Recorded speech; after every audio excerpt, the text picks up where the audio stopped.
मटका हे नाव कानावर पडलं की अनेकांच्या डोळ्यांसमोर उभा राहतो तो फक्त एक जुगार किंवा नशिबाचा खेळ. पण आजच्या या सखोल विश्लेषणात आपण अफवांच्या आणि दंतकथांच्या पलीकडे जाणार आहोत. या खेळाच्या आत दडलेली एक अतिशय पद्धतशीर आणि अचंबित करणारी गणिती व्यवस्था आपण डिकोड करणार आहोत. मटका एक गणिती खेळ ही संकल्पना आज आपण समजून घेणार आहोत. यात आकडे कसे निवडले जातात आणि यामागे कोणती यंत्रणा काम करते हे खरंच थक्क करणार आहे. संदर्भ सामग्रीत एक अतिशय रंजक आणि लक्षवेधी वाक्य आलंय. मटक्याचं गणित हा एक मंत्र आहे. सुरुवातीला हे ऐकायला थोडं विचित्र वाटेल, पण हे अगदी खरंय. या खेळाच्या पाठीमागे एक अत्यंत कठोर आणि व्यवस्थित अशी यंत्रणा आहे. यामध्ये आकड्यांची एक विशिष्ट भाषा लपलेली आहे. आणि एकदा का ही भाषा समजली की लक्षात येतं, इथे फक्त नशीब नाही तर एक अत्यंत पक्की आणि पद्धतशीर आकडेमोड सुरू असते. चला तर मग या संपूर्ण विश्लेषणात आपण 5 मुख्य टप्पे पाहणार आहोत. सुरुवातीला मटका या खेळाची रहस्यमय पार्श्वभूमी, त्यानंतर ओपन आणि क्लोजचे गणित, जोडी आणि पैशांचे प्रमाण, पॅनल्सची क्लिष्ट रचना आणि शेवटी या व्यवस्थेचा कागदापासून इंटरनेटपर्यंतचा प्रवास. पहिला भाग पाहूया. मटका एक रहस्यमयी खेळ. या खेळाची सांस्कृतिक पाळंमुळं कशी आणि कुठे रुजली हे पाहणं खूप औत्सुक्याचं आहे. असं म्हणतात की या खेळाचा जन्म रेल्वे स्टेशन्सच्या आजूबाजूला असलेल्या दंतकथांमधनं झाला. कल्पना करा, पूर्वीची ती रेल्वे स्टेशन्स, कितली ती सततची गर्दी, तो गोंधळ, या सगळ्या वातावरणातून हे सुरू झालं. हे काही एका रात्रीत तयार झालेलं नेटवर्क नाहीये. याच्या मुळाशी अनेक जुन्या कथा आणि तिथल्या धावपळीच्या जीवनशैलीतून आकार घेतलेल्या सवयी आहेत, ज्या हळूहळू संपूर्ण देशभर पसरत गेल्या. आजकाल कल्याण मटका, मधुर डे नाईट, राजधानी डे आणि बालाजी किंग असे अनेक सुप्रसिद्ध प्रकार या मटका नावाच्या छत्राखाली चालतात. आता हा खेळ फक्त एका प्रकारापुरता मर्यादित राहिलेला नाही. या प्रत्येकाची स्वतःची एक ठरलेली वेळ आणि स्वतःचे अत्यंत कडक नियम असतात. यावरूनच या नेटवर्कचा विस्तार किती अवाढव्य आहे याचा अंदाज आपल्याला सहज येऊ शकतो. आता वळूया या खेळाच्या मुख्य गाभ्याकडे. आपला दुसरा विभाग, ओपन आणि क्लोजचे गणित. ओपन आणि क्लोज हे शब्द नक्कीच कानावर पडले असतील. हे गणिताच्या आधारे मिळवलेले एक अंकी क्रमांक असतात. हे आकडे म्हणजे या संपूर्ण सायकलचा श्वास आहेत, कारण हेच अंतिम निकाल ठरवतात. या आकड्यांशिवाय पुढची कोणतीही गोष्ट शक्यच नाही. पण प्रश्न असा पडतो की हे आकडे नक्की काढतात कसे? त्याची पद्धत अतिशय रंजक आहे. एक सोपं उदाहरण घेऊया. समजा 1, 5 आणि 7 असे 3 आकडे निवडले. आता या तिन्हींची बेरीज केली जाते. 1 + 5 + 7 बेरीज आली 13. आता या 13 मधला जो शेवटचा आकडा आहे ना, म्हणजेच 3, तो ओपनचा आकडा म्हणून जाहीर केला जातो.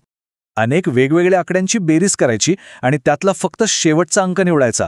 ऐकायला अगदी सोपी वाटणारी ही पद्धत आहे, पण याच सोप्या पद्धतीत पुढची सगळी गुंतागुंत लपलेली असते. आणि इथला सर्वात थक्क करणारा भाग कोणता असेल तर ऐतिहासिकदृष्ट्या हे सगळं गणित केवळ 3 मिनिटांच्या वेळेत केलं जायचं. निकाल जाहीर करण्याची ही 3 मिनिटांची गणिती सायकल अत्यंत वेगवान असते. विचार करा, कागदावर आकडे मांडून इतक्या प्रचंड वेगाने आणि कोणत्याही चुकीशिवाय निकाल काढणं हे खऱ्या अर्थाने किती कौशल्याचं काम असेल. आता हेच आकडे पैशांच्या उलाढालीत कसे बदलतात ते आपल्या तिसऱ्या भागात पाहूया. जोडी आणि पैशांचं प्रमाण. पैशांचं सर्वात प्राथमिक प्रमाण बघितलं तर जर ओपन किंवा क्लोजचा एखादा आकडा अचूक ओळखला तर ₹1 9 रुपये मिळतात. म्हणजे परतावा थेट 9 पटीने वाढतो. हे या खेळाचं सर्वात मूलभूत गणित आहे. पण खरी उत्सुकता वाढते ती जोडीमुळे. आता ही जोडी म्हणजे नेमकं काय? तर जेव्हा ओपन आणि क्लोज हे दोन्ही आकडे एकत्र अचूक ओळखले जातात तेव्हा त्याला जोडी लागणं असं म्हणतात. थोडक्यात सांगायचं तर 2 स्वतंत्र गणितांमधून येणारे अचूक आकडे एकाच वेळी ओळखायचे.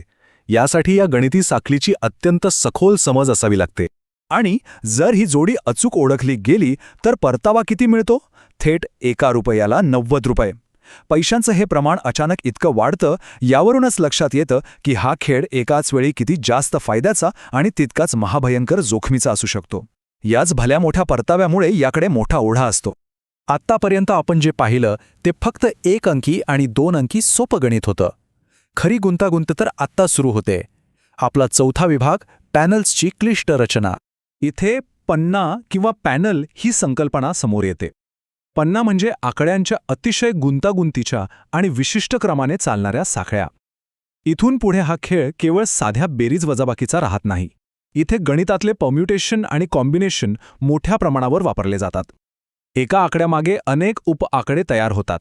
उदाहरणार्थ, जर आपण फक्त 1 ते 5 हे अंक घेतले तरी त्यातून कितीतरी वेगळे पॅनल सिक्वेन्स तयार करता येतात, जसे की 1 2 3, 1 2 4 किंवा 2 3 5. म्हणजे फक्त 5 मूळ अंकांमधूनही अनेक स्वतंत्र साखळ्या जन्म घेतात.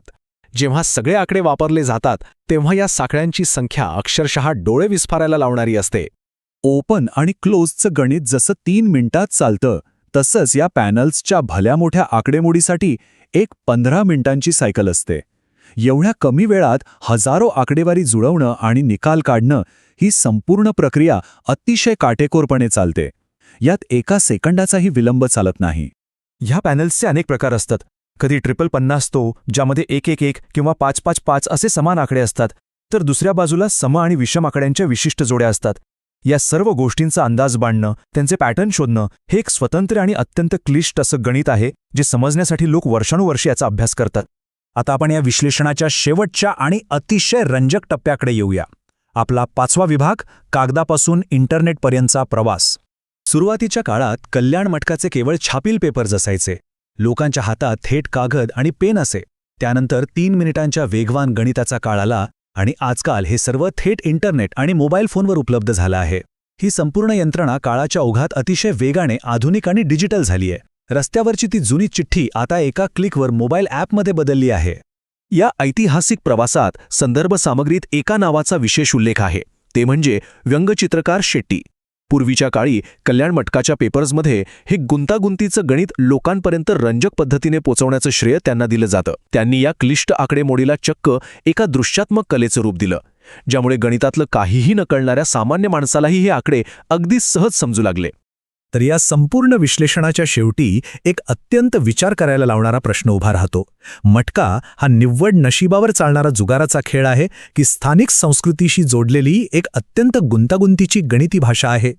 यातून एक गोष्ट नक्कीच स्पष्ट होते की यामागील व्यवस्था केवळ योगायोग नसून ती एका अत्यंत क्लिष्ट गणितावर आणि वेळेच्या अचूक नियोजनावर आधारलेली आहे.